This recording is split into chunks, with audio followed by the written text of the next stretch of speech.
Hello, my name is Simon, and this is the Retro News Roundup. To start, how about some excellent news in the world of gaming preservation? It revolves around the launch of the Keitai Archive, which is aiming to make accessing all those ancient mobile titles far easier. And no, this doesn't mean I'll stop including these games in the Long Thought Lost section. Sorry. You know you love it though. Let's start with the Switch, with its online service receiving 3 SNES titles, Mario and Wario, Fatal Fury Special, and Bubsy in Claw's Encounters of the Third Kind. Nintendo knew it soiled its fine name by including Bubsy in this service though, so it wisely added the GameCube's Luigi's Mansion when the month was coming to a close.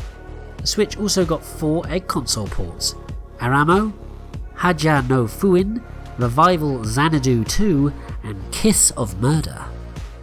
Moving on to the Arcade Archive launches for PS4 and Switch, there was GB, Batlantis, Munch Mobile, Midnight Landing, and Scion, although please note that the latter doesn't appear to be available on Nintendo's system. I couldn't see any Scion of it anyway.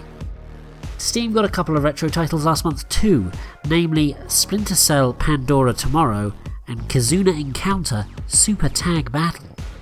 Then 2 multi-format releases for the Switch, PS5, PC and Xbox One, Dragon Quest 1 and 2 HD 2D Remake, and Mortal Kombat Legacy Collection.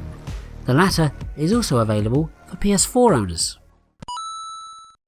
One piece of news for this section, and it's that a new flash cart for the Wonderswan, called the Nileswan, is to be released in late November, and one will set you back around £75.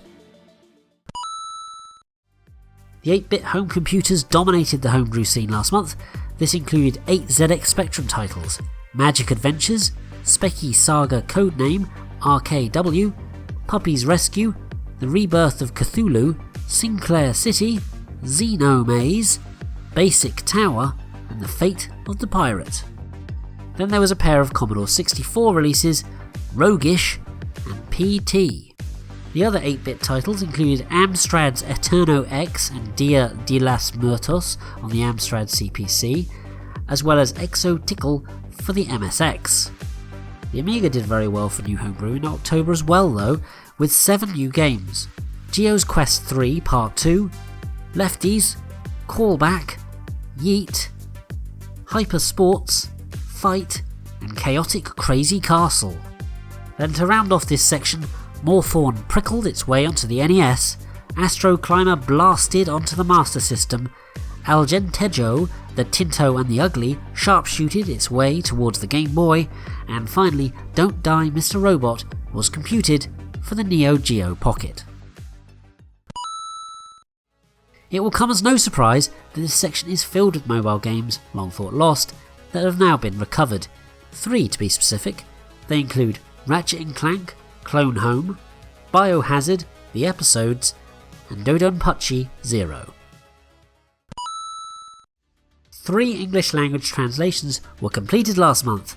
There was King of Fighters Battle de Paradise on Neo Geo Pocket Color, Paranoia Escape for the PlayStation, and finally Tales of Rebirth on the PS2.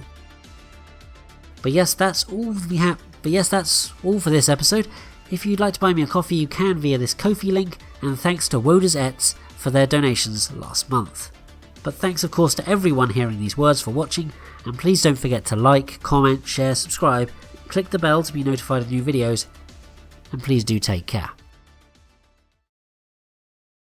Mr. President, I